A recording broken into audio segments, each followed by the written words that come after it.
അപ്പോ നമ്മളുടെ ആരോഗ്യമന്ത്രി വീണ ജോർജിന്റെ പ്രസ്താവന എല്ലാവരും കേട്ടതാണ്. അതായത് നയിക്കാൻ ശക്തനായിട്ടുള്ള ഒരു കപ്പിത്താനുള്ള ഈ കപ്പൽ ആടിയുലയുകയില്ല സർ എന്ന് പറഞ്ഞ ആ ഒരു പ്രസ്താവന. പക്ഷേ ഈ കപ്പലിന്റെ എഞ്ചിൻ തന്നെ ഊരിക്കൊണ്ടുപോകുന്ന ഒരു അവസ്ഥയിലാണ് കേരളം ഇരിക്കുന്നത് എന്നുള്ള ഞെട്ടിക്കുന്ന വാർത്തയാണ് ഇന്ന് പുറത്തേക്ക് വരുന്നത്. നമസ്കാരം.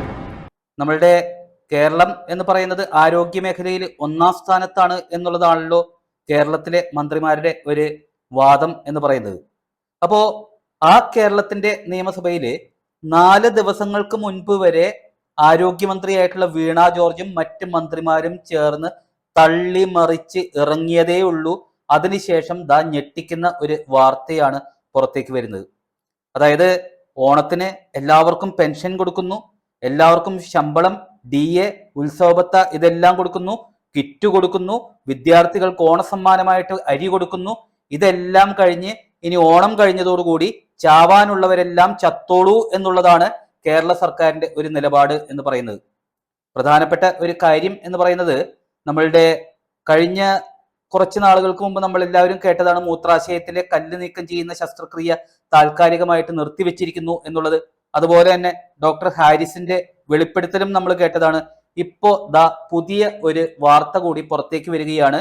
അതായത് കപ്പിത്താൻ ഉള്ള ഒരു കപ്പൽ ആടിയുലയുകയില്ല, കാരണം ഇനി അതിന് ചലിക്കാൻ സാധിക്കില്ല, അതിന്റെ എഞ്ചിൻ തന്നെ ഊരിക്കൊണ്ടുപോകുന്ന ഒരു അവസ്ഥയിലാണ്. അതായത് നമ്മളുടെ കരാറുകാരാണ് ഹൃദയ ശസ്ത്രക്രിയക്കുള്ള ഉപകരണങ്ങളെല്ലാം നമ്മളുടെ എല്ലാ ഹോസ്പിറ്റലുകളിലേക്കും അതുപോലെ തന്നെ പ്രധാനമായിട്ട് ഏറ്റവും കൂടുതൽ ശസ്ത്രക്രിയകൾ നടക്കുന്ന മെഡിക്കൽ കോളേജുകളിലേക്കെല്ലാം വിതരണം ചെയ്യുന്നത്. ആ ഒരു കരാറുകാരുടെ പണം അവർക്ക് കൊടുക്കാത്തതിന്റെ പേരിൽ ഈ ഒരു ഹോസ്പിറ്റലില് കൊടുത്തിരിക്കുന്ന ഉപകരണങ്ങൾ വരെ അവർ തിരിച്ചെടുക്കും എന്നുള്ള രേഖാമൂലമുള്ള ഒരു കത്ത് ആരോഗ്യ വകുപ്പിന് അധികൃതർക്ക് നൽകിയിരിക്കുന്നു. ഇതിന്റെ കാരണം എന്ന് പറയുന്നത് 2023 മുതൽ ചില്ലി പൈസ ഈ കരാറുകാർക്ക് ആരോഗ്യ വകുപ്പിൽ നിന്ന് നൽകിയിട്ടില്ല എന്നുള്ളതാണ് സത്യാവസ്ഥ. അവർക്കും ജീവിച്ചു പോകണ്ടേ? ഈ ഉപകരണങ്ങൾ ഫ്രീ ആയിട്ട് അങ്ങോട്ട് കൊടുത്താൽ മാത്രം മതിയോ? അപ്പോ അവര് ധാരാളം ചർച്ചകൾ ഉദ്യോഗസ്ഥ തലത്തിൽ നടത്തി എല്ലാ ചർച്ചകളിലും തള്ളും അതുപോലെ തന്നെ വാഗ്ദാനങ്ങളും മാത്രമേ അവർക്ക് കിട്ടിയുള്ളൂ. 10 പൈസ അവർക്ക് ആ ബില്ലിന്റെ ഇനത്തില് കൊടുത്തിട്ടില്ല എന്നുള്ള ഞെട്ടിക്കുന്ന വിവരം. അതുകൊണ്ട് തന്നെ ഈ സെപ്റ്റംബർ 1 മുതൽ ഈ ഹൃദയ ശസ്ത്രക്രിയക്കുള്ള ഉപകരണങ്ങൾ കൊടുക്കുന്നത് ഇവര് നിർത്തിവെച്ചിരുന്നു. ഇനി ഒക്ടോബർ 5 വരെ പരമാവധി അവര് വെയിറ്റ് ചെയ്യാം. ഒക്ടോബർ 5-ന് മുമ്പ് ഈ കഴിഞ്ഞ മാർച്ച് 31 വരെ നൽകിയ ബില്ലുകളുടെ എങ്കിലും തുക അവർക്ക് നൽകിയില്ലെങ്കിൽ, അനുവദിച്ചു കൊടുത്തില്ലെങ്കിൽ അവര് കൊടുത്തിരിക്കുന്ന ഉപകരണങ്ങളും തിരിച്ചെടുക്കും എന്നുള്ള ഒരു നോട്ടീസാണ് സർക്കാരിന് നൽകിയിരിക്കുന്നത്. ഇതോടുകൂടി അവിടുത്തെ ഹൃദയ ശസ്ത്രക്രിയകളും നിർത്തിവെക്കേണ്ട ഒരു അവസ്ഥയിലേക്ക് കേരളം മാറും എന്നുള്ളതാണ് സത്യാവസ്ഥ. ഈ ഒരു കാര്യം എന്ന് പറയുന്നത് കൃത്യമായിട്ട് പറഞ്ഞു കഴിഞ്ഞാൽ എനിക്ക് ഒരൊറ്റ കാര്യമേ പറയാനുള്ളൂ. ഇതുപോലെ തള്ളിമറിക്കുന്ന ഒരു കാര്യമല്ല യഥാർത്ഥത്തിൽ ചെയ്യേണ്ടത്. ജനങ്ങളുടെ വോട്ട് നേടാൻ വേണ്ടി കുറെ ഗിമ്മിക്സ് അല്ല കളിക്കേണ്ടത്. ജനങ്ങൾക്ക് ഉപകാരപ്രദമായിട്ടുള്ള കാര്യങ്ങളാണ് ചെയ്യേണ്ടത്. ആരോഗ്യമാണ് ഏറ്റവും പ്രധാനം. എത്രയോ അവശരായിട്ടുള്ള, പാവങ്ങളായിട്ടുള്ള, ദരിദ്രരായിട്ടുള്ള ആളുകൾ ആശ്രയിക്കുന്നത് ഇപ്പോഴും സർക്കാർ ആശുപത്രികളെ തന്നെയാണ്. പിണറായി വിജയനെ പോലെ എല്ലാവർക്കും അമേരിക്കയിലേക്ക് പോകാൻ സാധിക്കില്ല. അപ്പോ ആ ഒരു അവസ്ഥയിൽ ഇതുപോലെ ജനങ്ങൾക്ക് ദ്രോഹം ചെയ്യുന്ന നടപടി, ഈ ദ്രോഹം എന്ന് പറയാൻ കാരണം 158 കോടി രൂപയാണ് ഇതുവരെ ഈ കരാറുകാർക്ക് കൊടുക്കാനുള്ള കുടിശ്ശിക എന്ന് പറയുന്നത്. അതും ഈ മാർച്ച് വരെയുള്ളത്. ആ 158 കോടി രൂപ എന്ന് പറയുന്നത് മറ്റൊരിനത്തിൽ ജനങ്ങളുടെ കണ്ണിൽ പൊടിയിടാൻ വേണ്ടി, സർക്കാരിന്റെ ധൂർത്ത് നടത്തുന്നതിന് വേണ്ടി ഈ സർക്കാർ ചെലവാക്കി കഴിഞ്ഞിട്ടുണ്ട്. കാരണം നവോത്ഥാന മതിൽ കെട്ടുന്നതിന് വേണ്ടി 50 കോടി ചെലവാക്കിയ ഒരു സർക്കാരാണിത്.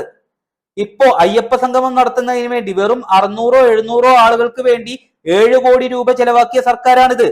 അതേപോലെ തന്നെ കേരളം മുഴുവൻ തെണ്ടി നടക്കുന്നതിന് വേണ്ടി, മന്ത്രിമാർക്ക് തിന്നുമുടിക്കുന്നതിന് വേണ്ടി ഒരു ബസ്സും അറേഞ്ച് ചെയ്ത് കേരളം മുഴുവൻ തെണ്ടാൻ വേണ്ടി വേറെയും കുറെ കോടികൾ ചെലവാക്കിയ ഒരു സർക്കാരാണിത്. മാത്രമല്ല അതിനുശേഷം തിരുവനന്തപുരത്ത് മാമാങ്കം എന്നുള്ള രീതിയിൽ ഒരു ഫെസ്റ്റിവൽ നടത്തിയ ഒരു സർക്കാരാണിത്. കോടികൾ ചെലവാക്കി. ഈ കോടികൾ മാത്രം മതിയായിരുന്നല്ലോ ഈ കുടിശ്ശിക കൊടുത്തു തീർക്കാൻ. പക്ഷെ അത് ചെയ്തില്ല. അപ്പോ ഇവർക്ക് ധൂർത്ത് സ്വന്തം പോക്കറ്റിലോട്ട് കാര്യങ്ങൾ എത്തിക്കുക, അതുപോലെ തന്നെ ജനങ്ങളുടെ മുമ്പിൽ കണ്ണിൽ പൊടിയിട്ട് എങ്ങനെയെങ്കിലും മൂന്നാം ഭരണം പിടിച്ചെടുക്കുക എന്ന് പറയുന്ന നെറികെട്ട സ്വഭാവം മാത്രമാണ് ഇവർക്കുള്ളത്. അതുപോലെ തന്നെ തള്ളിമറിക്കുക എന്നുള്ള മറ്റൊരു നെറികെട്ട സ്വഭാവവും. ഇത് നിർത്തി ജനങ്ങൾക്ക് ഉപകാരപ്രദമായിട്ടുള്ള കാര്യങ്ങൾ ചെയ്തു കഴിഞ്ഞാൽ അതിൻ്റെതായിട്ടുള്ള വോട്ട് എന്ന് പറയുന്നത് നിങ്ങൾക്ക് കിട്ടും. പക്ഷെ അതിന് തയ്യാറല്ലാതെ ഇതുപോലെ പാവപ്പെട്ട ജനങ്ങളുടെ ചികിത്സ പോലും മുടക്കുന്ന കാരുണ്യ പദ്ധതി വരെ മുടങ്ങിയിരിക്കുകയാണ്. മരുന്നുകൾ കിട്ടാനില്ല. Out of the pocket expenses കുറഞ്ഞു എന്ന് കഴിഞ്ഞ ദിവസം വരെ നിയമസഭയിൽ ഈ വീണ ജോർജ് തള്ളിമറിച്ചതാണ്. പക്ഷേ എത്രയോ കൊല്ലം മുമ്പ്, 10 കൊല്ലം മുമ്പ് 3000-ലധികം കോടി രൂപ ഈ out of the pocket expenses ഉണ്ടായിരുന്നത് ഇപ്പോ 7000-ലധികമാണ് എന്നുള്ളത് മറച്ചു വെച്ചുകൊണ്ട് പച്ചക്കള്ളം പറഞ്ഞ വീണ ജോർജ് ആണിത്. ആ ആരോഗ്യ വകുപ്പിലാണ് ഇപ്പോ ഉപകരണങ്ങൾ തിരിച്ചെടുത്തു കൊണ്ടുപോകും എന്നുള്ള ഒരു കത്ത് ഈ കരാറുകാര് നൽകേണ്ട ഗതികേടിലേക്ക് എത്തിയിരിക്കുന്നത്. മാത്രമല്ല അവർ വ്യക്തമായിട്ട് പറഞ്ഞിട്ടുണ്ട്, ഞങ്ങളുടെ അതിജീവനത്തിന്റെ ഭാഗമായിട്ടാണ് ഈ കത്ത് കൊടുക്കുന്നത്, അല്ലാതെ ജനങ്ങളെ ബുദ്ധിമുട്ടിക്കണം എന്നുള്ള യാതൊരു ഉദ്ദേശവും ഞങ്ങൾക്കില്ല എന്നുള്ളത്. ഈ സത്യാവസ്ഥ പൊതുജനം തിരിച്ചറിയണം എന്നുള്ളതാണ് എനിക്ക് പറയാനുള്ളത്.